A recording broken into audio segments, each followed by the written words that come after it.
지난번에 수업을 1장 나왔거든요. 1장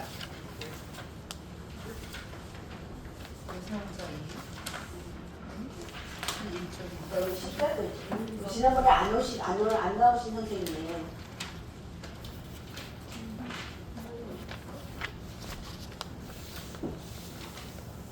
그 전용국 반장 선생님. 네. 어디 좀 이해가 되세요? 네, 이해가 되세요. 최여배 선생님도요. 그러세요? 네. 선생님은 지금 한 번 들었잖아요. 우리 선생님 한 번 더 들은 거예요. 그죠? 그러니까 빠지지 마세요. 네. 금요일날 빠지면 안 돼. 다른 날로 일정을 잡으세요. 빠지는 게 있으면. 목요일이에요. 오늘 제가 금요일날 내 생각을 잠깐 했나봐. 요일마다 다 달라서 자꾸 헷갈리는 거야. 목요일 죄송합니다. 금요일날 뭐 하시려고? 네, 죄송합니다. 네, 정정하겠습니다. 목요일. 큰일 날 뻔했네. 혼났네. 큰일 날 뻔했네. 금요일날 빠지래요. 금요일날 또.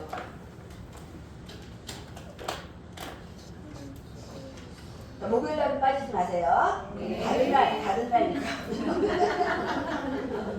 다른 날은 빠져도 돼. 목요일은 안 돼. 네. 왜냐하면 다른 날은 선생님들이 혼자 복습도 가능하고 예습도 가능한 부분이에요. 근데 이 사회복지 저랑 같이 공부하실 부분은 설명을 안 들으면 몰라. 그래서 그래요. 다른 간호 파티, 뭐 치매는 다 들어봤잖아. 파킨슨은 안 들어본 사람 없잖아요. 그쵸? 네. 네, 그쵸. 치매, 파킨슨, 뇌혈관 질환, 뇌졸중. 그거 모르는 사람 없단 말이야. 그거는 그냥 한 번만 더 들으면 되고요. 책 보면은 다 알아. 근데 요거는 책 봐도 몰라요. 책 보면 알 것 같아요? 몰라. 설명 안 들으면 몰라요. 그래서 설명 꼭 들으셔야 돼요.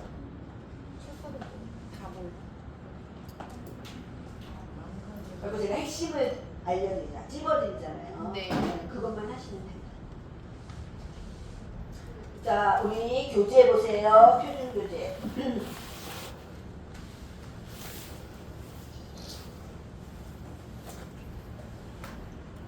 15페이지.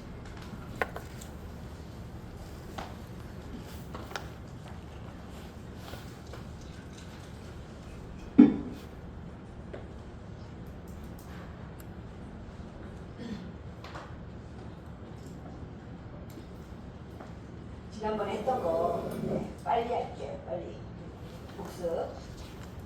자, 15페이지 보시면요. 네, 요양보 대상자 이해를 노인을 이해하는 거죠. 노인. 그래서 표를 보시면 노화의 세 가지 영역이 있어요. 네, 1, 2, 3번이 있는데 첫 번째는요. 신체적인 변화죠. 두 번째는요. 정신적인 변화. 세 번째는 사회적인 변화예요. 네.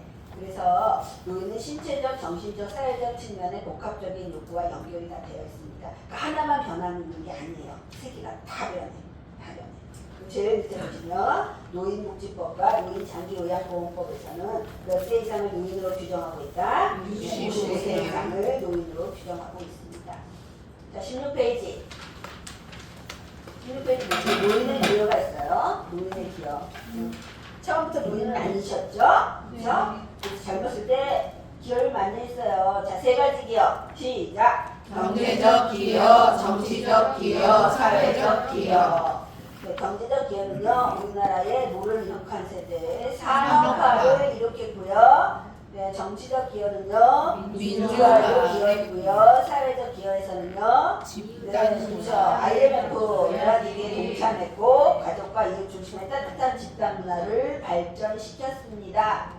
그렇기 때문에 국가에서는 뭐 해줘야 돼요? 보상해줘야 돼. 노인에 대한 보상 네 가지. 시작. 경제적 보상, 제도적 보상, 정치적 보상, 지식적, 정신적, 문화유산의 전수.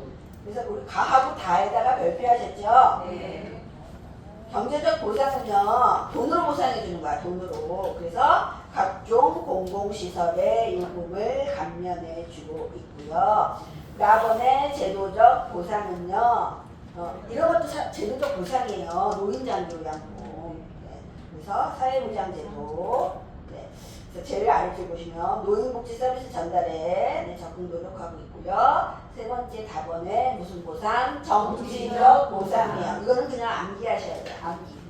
정치적 보상 나오면 뭐가 나와야 돼? 노인의 날이 나오는 거야. 노인의 날. 그 노인의 날 나오면 정치적 보상. 이거는 암기하셔야 돼요. 노인의 날을 매년 기념하면서 젊은 세대 귀감들 모범 어르신을 선정하여 포상하고 있다. 자, 밑에 보시면 4번에 노인의 건강한 노화. 자, 다음 장 18페이지. 노인이 건강하게 노화하기 위해서는 이거 노년기를 건강하게 보내는 방법이 되겠습니다. 동그라미 1번. 자, 노년기를 건강하게 보내는 방법. 첫 번째는요. 영양분을 잘 섭취하고 운동을 어떻게 한다? 적절한 운동을 한다. 그리고 지속적으로 뇌에 자극을 주는 활동을 한다. 네, 그리고 자신에게 맞는 음식과 영양 보조식품을 섭취하고요. 그 다음 점에 고혈압, 당뇨, 비만. 네, 이거를 만성 질환이라고 하죠. 네, 만성 질환의 유무를 확인한다. 네, 그 다음 동그라미 2번 보시면 사회적 관계를 유지하고 생산적 활동을 하고요. 네. 그 첫 번째 점 보시면 적극적인 애정 표현과 의사소통을 한다. 그 밑에 점 자원봉사, 여가활동, 지역사회 참여 등 생산적 활동으로 자신감을 유지한다.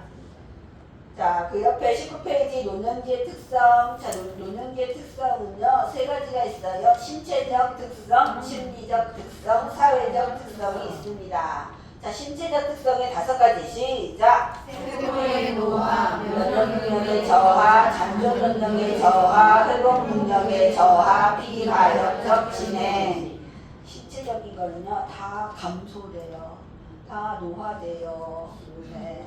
감소돼 안 좋아지는 거죠. 네, 신체적으로는 다 안 좋아져. 급격하게 상황이 발생하에 피하 지방도 감소돼. 네, 전전 능력이 떨어져. 회복 능력 떨어져. 우리 마번에 별표하셨죠? 네. 진행만 뭘로 진행돼요? 비가역적으로 진행이 되고요. 자, 비가역적이라고 하면은 비가역적 진행은 인간의 노력으로 노화의 진행을 막을 수 없다. 네, 이거는 비가역적 진행이 되겠습니다. 자, 다음 장 20페이지. 우리 심리적 특성이 8가지는 8가지가 다 중요하다고 그랬죠? 네. 우리 심리적 특성이 8가지. 시작! 우울증 경향의 증가, 내향성의 증가, 조심성의 증가, 경직성의 증가, 생에 대한 회고의 경향, 친근한 사물에 대한 애착심, 유산을 남기려는 경향, 의존성의 증가. 네, 이렇게 8가지가 있어요. 신체적인 특성은 다 감소가 되고요. 심리적인 특성은 다 증가가 됩니다. 그러니까 남아있어야 좋을 것은 없어지고 없어야 될 것은 자꾸 증가가 되는 거예요. 우울증 경향의 증가. 자, 우울한 사람은요, 불면증이 와요. 우리 불면증, 식욕 부진, 기억력 저하, 네, 흥미와 욕을 상실한다. 그러면 우울증 경향의 증가. 자, 내향성의 증가는요, 내향 안을 향하고 있다. 그래서 두 번째 점, 사회적 활동이 뭐하고 감소하고 타인과 만나는 것을 기피하는 현상이다. 그러면 내향성의 증가. 조심성의 증가는요, 자신감이 감퇴, 자신감이 저하되기 때문에 조심성이 증가하고요. 자, 조심성의 증가의 핵심 단어는요, 망설이는 거예요. 그리고 중립지키는 거예요. 그리고 결단이나 행동이 느려지고 매사에 뭐한다? 신중한 거예요. 네. 자신감 떨어져요. 망설여요. 중립지켜요. 신중해요. 나오면 조심성의 증가. 자, 경직성의 증가. 경직됐다는 거예요. 유연하지 않다는 거죠. 딱딱한 거야. 그래서 융통성이 없어요. 융통성. 익숙한 것만 좋아해요. 네. 자신에게 익숙한 습관적인 태도나 방법을 고수하고요. 매사에 융통성이 없고요. 새로운 변화 싫어합니다. 자, 5번째는요. 생에 대한 회고하는 거, 회고. 과거를 회상한다. 옛날 생각하는 거예요. 자신이 지나온 일생의 여러 요인들을 떠올려 보고요. 제일 아래 보시면 네, 실패와 좌절에 담담해져서 자아통합을 가능하게 하고 다가오는 죽음을 평온한 마음으로 맞을 수 있게 됩니다. 자, 여섯 번째는 친근한 사물에 대해 애착이 강해져요. 애착심에 동그라미 하셨고요. 두 번째 줄 애착은 마음의 안락을 찾는 데 도움을 준다. 친근한 사물에 대해서 애착을 보이는 이유는 자기 자신과 주변이 변하지 않고 유지되고 있다는 안도감, 정서적으로 안정감을 느끼고 자기 정체감을 유지하려는 것이다. 자, 일곱 번째는 유산을 남기려는 경향이 있어요. 자신이 이 세상에 다녀갔다는 흔적을 후세에 남기고자 하고요. 자신이 가치 있는 삶을 살았다는 것을 인정받고자 합니다. 그러니까 자신이 가치 있는 삶을 살았다는 것을 인정받고자 하는 건요, 유산을 남기려는 경향이고요. 그리고 의존성이 증가해요. 의존하는 거죠. 신체적으로 의존해, 경제적으로 의존해, 정신적으로 의존하게 됩니다. 자, 다음은 세 번째 사회적 특성 네 가지가 있고요. 22페이지. 자, 사회적 특성의 네 가지 시작. 역할 상실, 경제적 빈곤, 유대감의 상실, 사회적 관계 위축. 역할이 없어지고 경제적으로 빈곤하고 유대감도 상실됩니다. 사회적 관계가 줄어들기 때문에 유대감도 줄어들어요. 줄어드니까 유대감이 감소하고요. 유대감이 없어지니까 유대감의 상실이죠. 네 번째 사회적 관계망 위축이고요. 자, 4번 생애주기와 특성. 생애주기는 어디에서부터 어디까지의 전 과정? 생에서부터 사망까지의 전 과정을 생애주기라고 합니다. 인간은 각 단계마다 정체성의 위기를 경험하게 되는데, 자, 23페이지 보시면 4번에 통합대 절망이죠. 생애주기의 노년기는 통합대 절망을 경험하는 시기입니다. 통합은 긍정적인 거죠. 과거와 현재 상황을 자기 내부로 통합할 수 있는 긍정적 능력과 상태를 말하고요. 절망은요, 부정적인 거예요. 지나온 삶과 현재 자신을 부정적으로 인식하고 죽음 앞에서 좌절하는 심리 상태를 절망이라고 합니다. 자, 다음 문장. 25페이지 볼게요. 가족관계 변화와 노인부양의 첫 번째 변화가 부부관계가 변화가 되는 거예요. 노인되면 부부관계가 변화가 돼요. 자녀가 독립해 나가면서 빈둥지 시기가 되면서 소원해졌던 부부관계와 친밀감을 회복하기 위해서 노력해야 되고요. 반가로 2번 역할 변화의 적응. 퇴직으로 배우자의 역할이 사회에서 가정으로 돌아옴에 따라 우리 밑줄 치셨죠? 부부간의 관계가 뭘로 전환된다? 동반자, 평등한 부부관계가 되는 거예요. 수직적인 부부관계를 X라 그랬죠? 다음 반가로 2번 성적 적응에 쭉 내려오시면 활기찬 노년을 위해서 활발한 성생활을 유지하는 것도 필요하다. 반가로 3번에 발표하셨지요? 노인은 젊은 사람보다 죽음에 대해 더 많이 생각합니다. 가족이나 친한 친구의 죽음으로 스트레스를 받게 되고요. 그 밑에 보시면 배우자의 상실은 가장 적응하기 어려운 사건입니다. 배우자나 친구와 사별하는 경우 막연히 느끼던 죽음이 현실화되면서 심한 허무감, 절망감, 고독감을 느낍니다. 자, 오른쪽 꼭 알아두기 있죠. 배우자 사별에 대한 적응 단계가 3단계가 있습니다. 자, 1단계 무슨 시기? 상실감의 시기 1단계예요. 2단계는요, 정체감이에요. 3단계는 이제 혼자 사는 삶을 적극적으로 개척하는 시기가 되겠습니다. 다음 26페이지 보시면요. 부모 낙원의 부모 자녀와의 관계. 왼쪽 보시면 돋보기 모양 있습니다. 두 가지가 있어요. 빈둥지 증후군과 수정확대 가족이 있습니다. 자녀가 독립해서 집을 떠난 뒤에 부모가 경험하게 되는 슬픔과 외로움과 상실감을 뭐라 그런다고요? 빈둥지 증후군. 빈둥지 증후군이라고 합니다.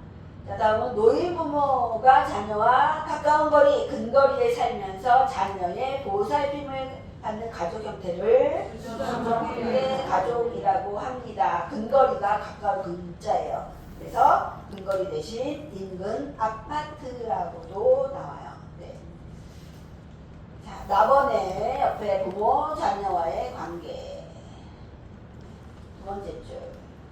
부모가 남게 되면서 빈둥지, 증후군을 겪게 되고요. 네. 다섯 번째 줄. 최근에 자녀가 노인 부모와 어디에 살면서 근거리에 살면서 부양을 하는 무슨 가족? 수정 확대 가족이 나타났다. 수정 확대 가족의 장점은요, 부모와 따로 살지만 자주 상호작용하면서 각자의 사생활을 지킬 수 있다는 장점이 있습니다. 고부장서 관계. 예전과는 달리 자녀와의 갈등이 심각하게 나타나지는 않지만요, 여전히 있어요. 뭐 때문에? 가치관과 세대 차이로 인해서 여전히 존재합니다. 라번에 조부모 손자녀 관계. 세 번째 줄 오른쪽에 손자녀는 노년기에 활기와 탄력을 제공하고 노인은 손자녀에게 아낌없는 사랑을 쏟을 수 있어서 손자녀의 긍정적인 자아 형성에 기여할 수 있다.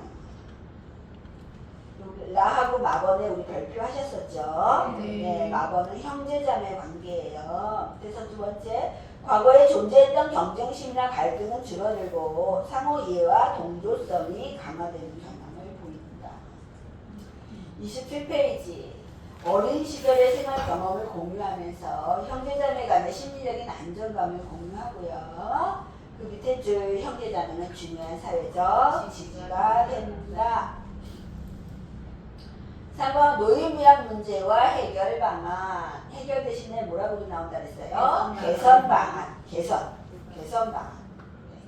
오늘날 가족의 형태와 기능이 변화되고요. 실질적인 측면에서 노인 부양 문제의 해결 방안을 모색해야 되는데, 네, 가번의 노인 부양 문제. 두 번째 줄. 노인이 되면 나타나는 대표적인 네 가지 고통을 뭐라 그런다? 노인의 사고. 네, 노인의 사고 뭐가 있어요? 빈곤, 질병, 고독, 무리가 있습니다. 그 밑에 쭉 보시면 중간에 노부모 부양에 대한 인식조사에서 누가 부양해야 한다는 비중은 가족이 부양해야 한다는 비중은 낮아지고 사회가 부양해야 한다는 비중은 증가한 것으로 보고되었다. 네, 가족 대신 무슨 부양? 사적 부양은 감소하고 사회 대신 공적 부양은 증가, 높아지고 있다라고도 나온다고 했죠. 나번에 노인 부양 개선 해결 방안. 반가를 사회와 가족이 협력해야 돼요. 노인 부양을 위해서는 공적 사적 부양이 모두 필요합니다. 뭐보다 뭐가 필요하다 그러면 틀려요. 두 개 다 필요합니다. 공적 사적 부양이 모두 필요하다.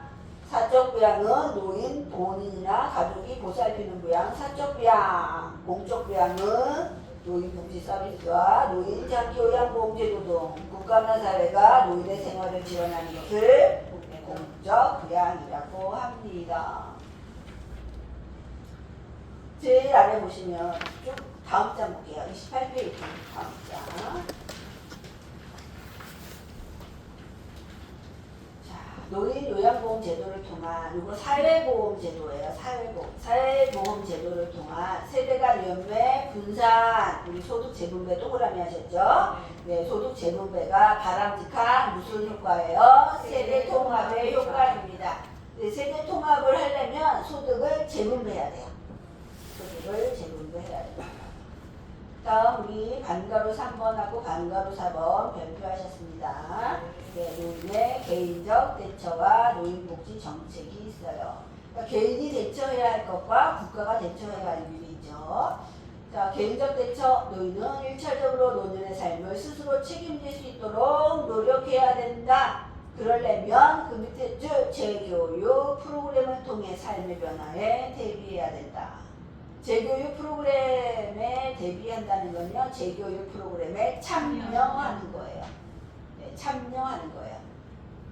이 장소를 누가 했어요? 제공은 누가 해줬어요? 국가가 해줬죠. 근데 우리는 참여하는 거예요. 참여는 개인이, 제공은 국가가. 반대로 4번 보시면 노인복지 정책을 강화한다. 국가와 사회는 노인복지 정책을 강화해야 된다. 국민연금 기초연금을 강화해서 이 정책을 강화하는 건 국가가 하는 거예요. 개인이 할 수 없어요. 그쵸? 그 밑에 줄 보시면 장기적인 돌봄 서비스를 뭐 할 필요가 있다? 제공할 필요가 있습니다. 그래서 다양한 노인복지 서비스 프로그램을 뭐해서 제공해야 돼요. 뭘 제공해요? 다양한 노인복지 서비스를 제공해야 된다고. 다양한. 틀리게 하면 뭐라고 나올까요? 다양한 거. 한 가지. 그게 이제 획일적이라는 걸 나오잖아. 획일적. 그러니까 획일적인 노인복지 서비스를 틀리는 거예요. 획일적이라는 건 하나라는 거고요. 노인복지 서비스 프로그램은 다양해야 돼요. 여러 가지.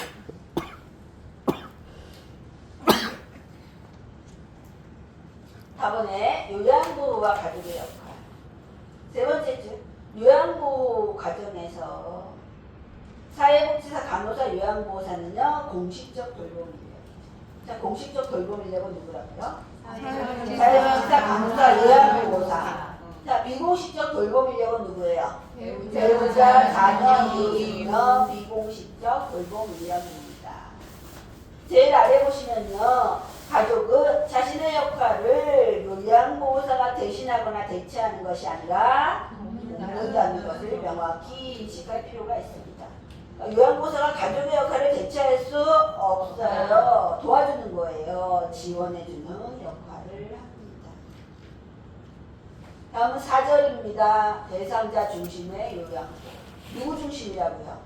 대상자 중심이에요. 같은 말로는 어르신, 수급자. 그렇죠. 수급자, 어르신, 수급자, 네, 수급자.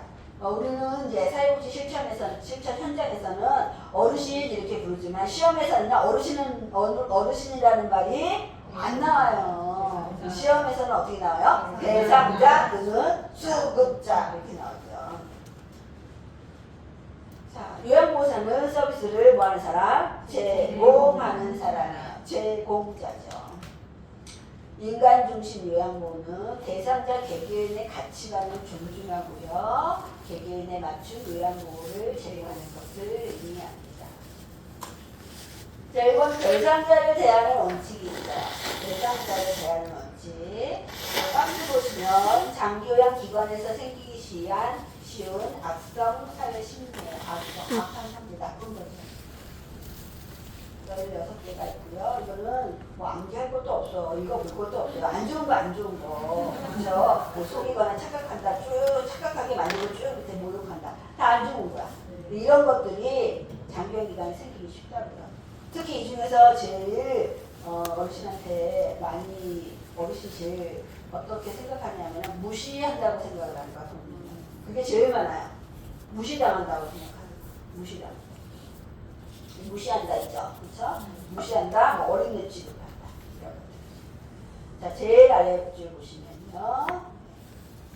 이거 우리 별표 하셨어요. 다 중요하다 그랬죠? 네, 그 네 줄. 자, 뒤에까지 다 중요합니다. 인간다움 케어에서는요, 대상자를 대하는 실천 원칙으로 몇 가지? 5가지의 순서 중요합니다. 순서. 막 섞여서 나오면 안 돼. 첫 번째 순서는요, 만남의 준비 단계, 두 번째 케어의 준비 단계, 세 번째 지각의 연결된 단계, 네 번째 감정의 고정 단계, 다섯 번째 재회의 약속 단계.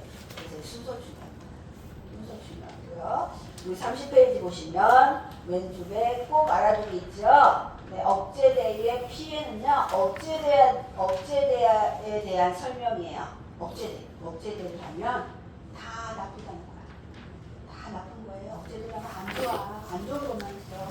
자세변이 힘들어, 용창 생겨. 근육을 움직이지 않아 근력 떨어져. 심장 기능 떨어져. 인지 기능 떨어져. 관절 부져. 골다공증이 생기거나 악화됩니다.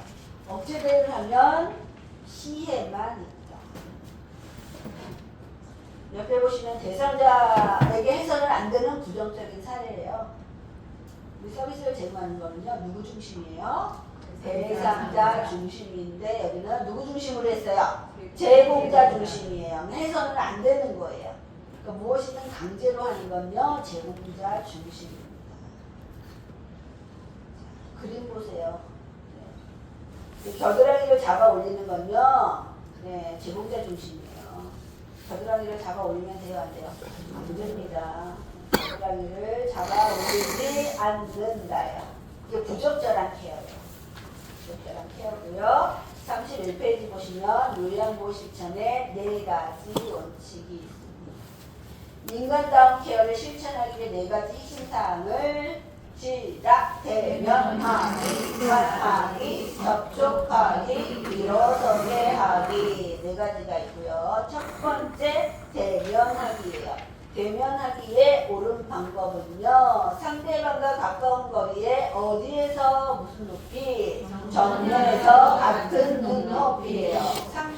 상대방이 대상자예요. 대상자와 가까운 거리에서 정면에서 같은 눈높이로 대면해야 되고요.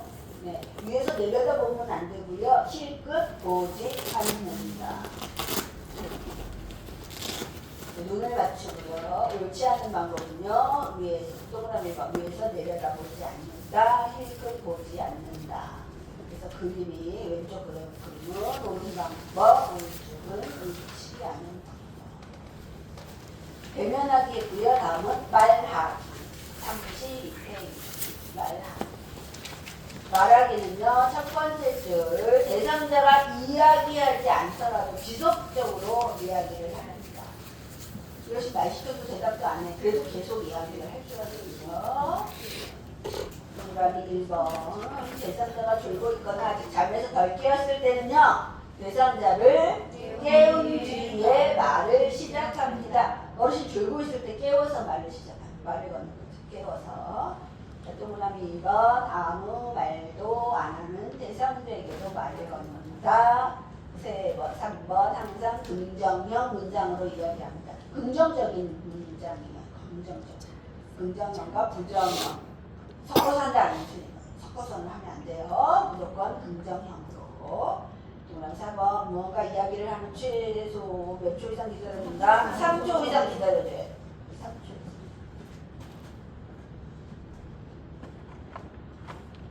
우리 의사소통 배우셨죠?